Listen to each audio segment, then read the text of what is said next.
pendant que je dansais dos au client. Le client profite pour se donner du plaisir. Ça s'est très bien passé. J'ai ouvert la porte et je l'ai pris par la chemise et je l'ai balancé devant tout le monde. La chose a l'air, clairement.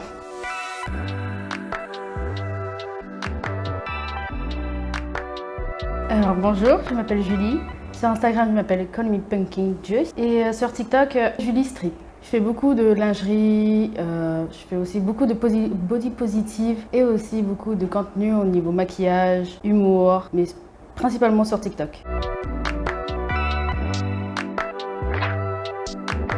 Car je trouvais que Julie.strip me collait plus réellement. Je voulais prendre une autre identité, mais plus, on va dire, par rapport à moi. J'adore l'univers d'Halloween, donc je me suis dit, bon, citrouille, ça va très bien avec moi. Et puis, j'avais souvent aussi les cheveux roux dès qu'ils commençaient à prendre le soleil.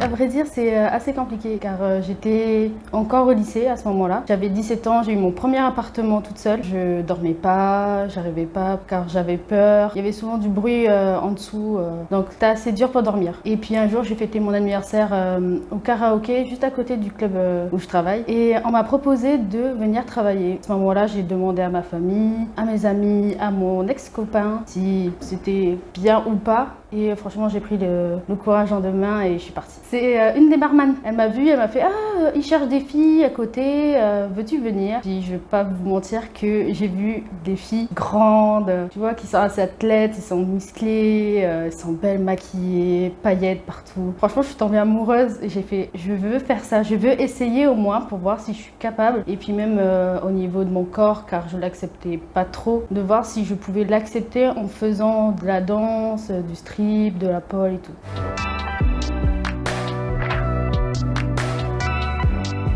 Je connaissais pas trop l'univers à part mon père. Il connaissait très bien car une de ses sœurs travaillait dans plusieurs boîtes de strip et tout. Et du coup, il m'a dit « T'inquiète pas, ça va bien se passer. Tant que tu as les règles, tant que tu sais qu'est-ce qu'il va se passer, ne fais pas des choses que tu n'as pas envie, par exemple du sexe, de la drogue, de l'alcool. » Et franchement, quand je suis arrivée, j'ai vu que quand même c'était bien encadré et très respectueux. Du coup, je suis restée, je suis devenue accro.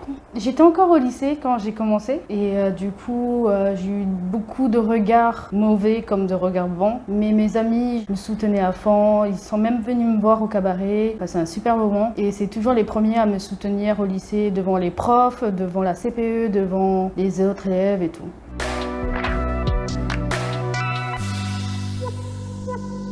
Je faisais le maximum que je pouvais. J'aimais vraiment mon travail. Des fois, je terminais un peu plus tôt pour pouvoir un peu dormir ou réviser. Et après, je partais au lycée avec 2 litres de café dans le sang. J'ai terminé mon année de lycée, mais sans avoir le bac. Je repasse maintenant en candidat libre car je trouve plus facile.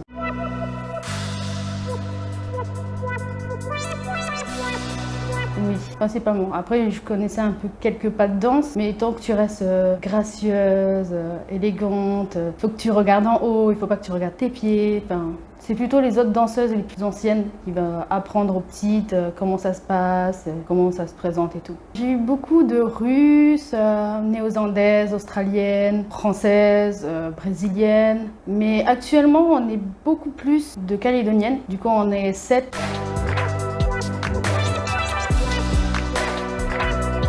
À vrai dire, assez mal, car j'ai clairement, on va dire, perdu confiance. Quand je me retrouve seule avec un homme, j'ai peur. Dès que je me retrouve dans une pièce, en majorité, il y a des hommes, je me sens pas très bien et je commence à faire des crises d'angoisse. Mais j'essaie de travailler ça parce que je me dis, je suis dans un travail où je suis principalement qu'avec des hommes. Il faut que je m'améliore parce que je suis toujours là en mode non, je veux pas te parler, t'es comme les autres. Alors que non. Après, je me mets dans le rôle de Julie du cabaret et plus Julie de dehors, qui a énormément peur des hommes, qui se sent pas à l'aise avec eux. Et je me dis, je le regarde même pas dans les yeux, et je regarde tout autour. Je m'imagine comme si j'étais avec mes animaux ou autre, et après je fais ma danse. Après, ça arrive de tomber sur des gens super agréables, où tu passes un très bon moment sur scène avec des clients, et aussi en show privé où c'est super à l'aise, t'es là, tu rigoles, il te fait passer un autre moment que tu pensais, c'est pas que de la danse. Mais des fois, tu racontes des histoires, tu racontes des anecdotes. Il essaie de te remonter le moral et des autres choses. Car je me mets assez vite en colère. Du coup, souvent, dès que le mec il commence à à me pomper l'air, comme on dit. Je le dégage ou j'arrête de lui parler et je pars.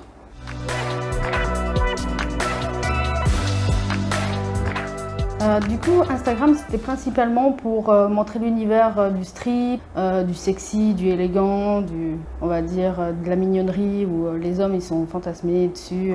Souvent, je regarde mes commentaires et ça, c'est drôle. Parce que je connais beaucoup de ces gens personnellement qui sont mes voisins de chez mes parents. C'est assez drôle. Mais c'est surtout pour me montrer en fait que j'assume mon corps maintenant et que je me sens à l'aise avec, que j'ai plus peur, on va dire, du regard des autres gens. Où avant je me cachais beaucoup parce qu'on était là, oui t'as de gros seins, oui t'as un gros ventre, oui t'as des grosses cuisses. Et ça m'a clairement libérée. Après mon TikTok, je l'ai fait principalement pour faire de l'humour ou des make-up parce que j'adore faire des make-up, j'adore me peindre la figure, j'adore faire plein de choses artistiques et du coup je me suis dit bon, TikTok c'est l'une des plateformes on va dire les plus variées où tu peux vraiment faire tout et n'importe quoi et les gens tombent quand même dessus comparé à Instagram. Après Mime c'est vraiment le côté obscur de la force. C'est une plateforme où tu peux vendre des photos ou des vidéos, que ça peut être sportif, cuisinaire, ça peut être on va dire sexy, ça peut être aussi des youtubeuses qui font des vidéos d'encouragement et tout et c'est vraiment varié. Sur une grosse plateforme,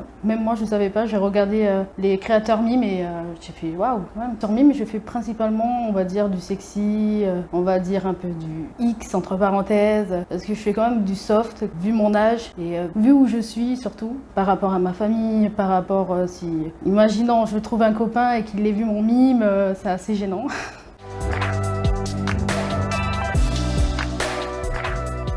Je gagne bien oui et non. Parce que des fois, ça arrive à tout le monde, fin du mois, il n'y a plus rien, plus personne ne prend de vidéos, de photos. Du coup, tu as les gains validés, les gains en attente. Les gains en attente, c'est ils attendent que ça accepte pour mettre dans les gains validés. Ou cette fois-ci, à 50 €, ça passe sur ton compte. Et du coup, souvent, fin du mois, il n'y a plus rien, tu dois attendre.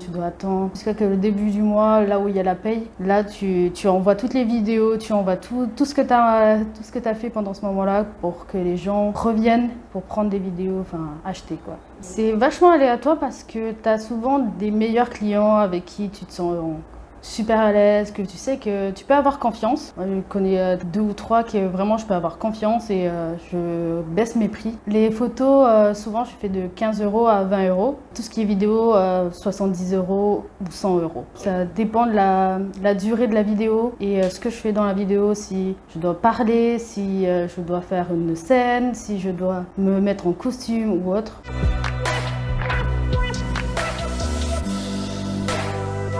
C'est top secret.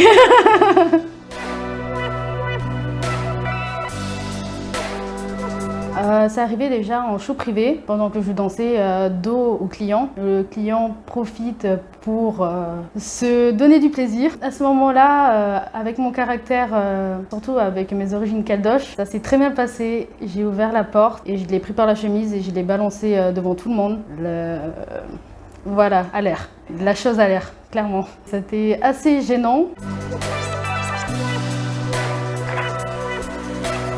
J'aime beaucoup tout ce qui est noir. Moi, mon style, c'est très bien que quand tu vois Julie, souvent les clients ils disent « Ah, c'est la meuf qui s'habille tout le temps en noir avec ses boots ». Du coup, souvent j'ai des bodys dentelles noires ou blanches.